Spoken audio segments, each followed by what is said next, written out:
حضور کے ایک صحابی ہیں حضرت ابو ذر. بس 10 منٹ مجھے دے دیجئے, تھکنا نہیں آپ. 10 منٹ مجھے ادھار دے دیں, کل میں 10 منٹ گھٹا لوں گا, آج مجھے ادھار دے دیں. حضور ابو ذر گئے مزدوری کرنے, کام تھوڑا کم ملا, 2 درہم ان کے پاس. وہ بازار میں سے گزرے تو ایک غلام بیچنے والا غلام بیچ رہا تھا. ابو ذر حسرت سے سوچنے لگے, کاش میرے پاس اتنے پیسے ہوتے کہ میں سرکار کے لیے غلام خریدتا. حسرت دیکھیے, کاش میرے 2-3 دفعہ جیب میں 8 ڈالے وہ 2 سکے, اچھا ان کا اس نے کیا دینا ہے. تو دیکھا کہ ایک بیمار اور مریل سا, ایک کمزور سا مریض, وہ حبشی غلام جو ہے نا وہ لیٹا ہوا, یوں سر نیچے بالکل ہی فارغ. تو حضرت نے ابو ذر نے اس سے پوچھا کہ یہ کون ہے؟ اس نے کہا یہ بھی غلام ہے بیچنے کے لیے, پر اسے کون لے گا؟ کہا اچھا اسے بیچے گا؟ کہا ہاں ہاں کوئی لے لے, جتنے پیسے دے دے میں لے لوں گا. کہا اتنے لے لو گے جتنے کوئی دے دے؟ کہتا ہاں. حضرت نے جیب میں 8 ڈالا, 2 سکے اپنے نکال دیے, 2 درہم. کہا یہ لو 2 درہم. اس نے کہا یہ تو بہت زیادہ ہے, چک لا جائے, چک لا جائے. ہاتھ ڈالا, اب جو غلام خریدا خدمت کے لیے نبی کے لیے, اسے خود اٹھا کر لے جائے. کیا حسین نبی ہے اور کیا حسین صحابہ ہیں. اب وہ اسے اٹھائے لیے جا رہے ہیں. وہ کالا کلوچا, بالکل ہی کالا, اوپر سے ہڈیاں, اوپر سے ڈھانچہ. اب وہ ادھر سے یوں کرتے ہیں تو وہ ادھر گر پڑتا ہے, ادھر سے یوں کرتے ہیں وہ ادھر گر پڑتا. تو مسجد نبوی میں لے گئے تو لوگوں سے کہہ رہے ہیں یہ دیکھو میں نے رسول کے لیے غلام خریدا. اب وہ کھی سارے ایک دوسرے کو کونیاں مارے, غلام دیکھو لے آئے نبی کی خدمت کے لیے, دیکھو اسے اٹھایا ہوا ہے. آئے اور رسول اللہ کے پاس منبر کے قریب رکھ دیا. یا رسول اللہ میں نے آج 2 درہم کے میں آپ کے لیے ایک غلام خریدا ہے جو آپ کی خدمت کرے گا.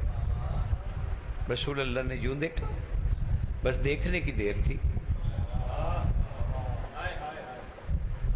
حلیمہ کی اونٹنی میں اگر دودھ آ سکتا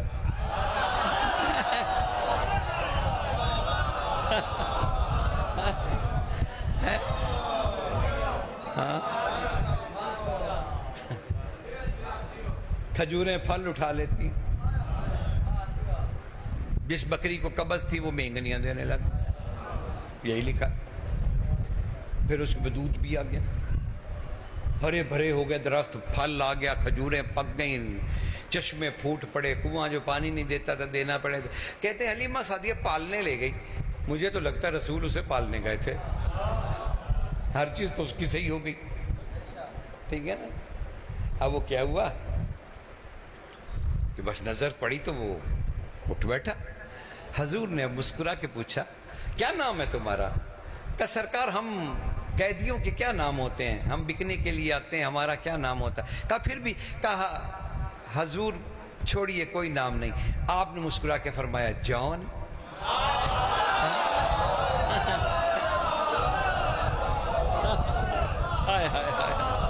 سرکار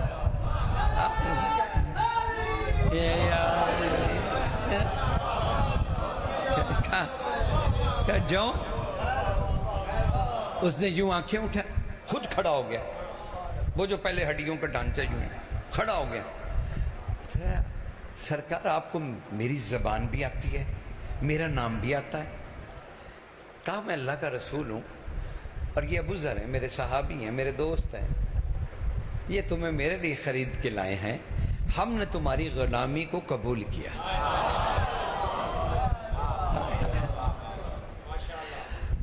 کیا کر سکتے ہو؟ اب رسول پوچھ رہے جان کیا کر سکتے ہو؟ کہ سرکار مختلف علاقوں میں ملکوں میں قید ہو کے پھرتا رہا ہوں, کئی ملکوں کے کھانے پکانے آتے, کئی ملکوں کے کھانے پکانے آتے ہیں مجھے.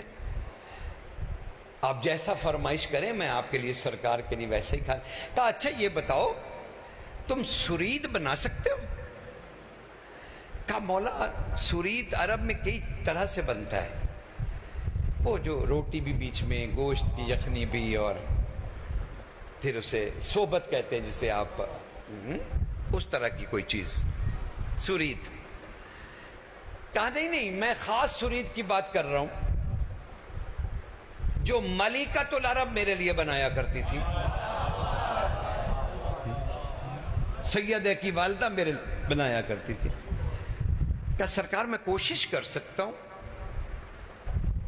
جاؤ ہماری رسوئی میں، باورچی خانے میں. اسے سفینہ، غلام رسول کا ایک غلام ہے سفینہ، اس پہ بھی تذکرہ کریں گے. کمال صاحبی سفینہ اس کو لے گئے اور جا کے اس نے سرید بنانا شروع کر دیا حضور کے لیے. جب سرید بن کے تیار ہو گیا تو مسجد نبوی میں بھیجا گیا تو سرکار نے اسے تناول فرمایا تو رک گئے اور اٹھے اپنے مسند سے. کہا جون کہاں ہے؟ کہا مالک رسوئی میں.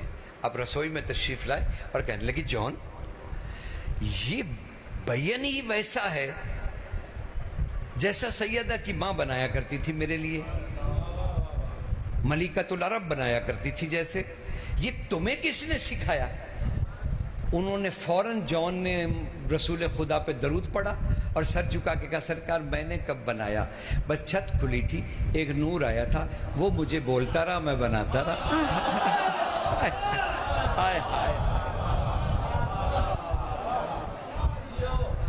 جس جون پر طاہرہ اور صدیقہ کی والدہ گرامی کا نور نمایاں ہو جائے اور وہ اسے سن بھی سکتا ہو، وہ خود کتنا پاک ہوگا.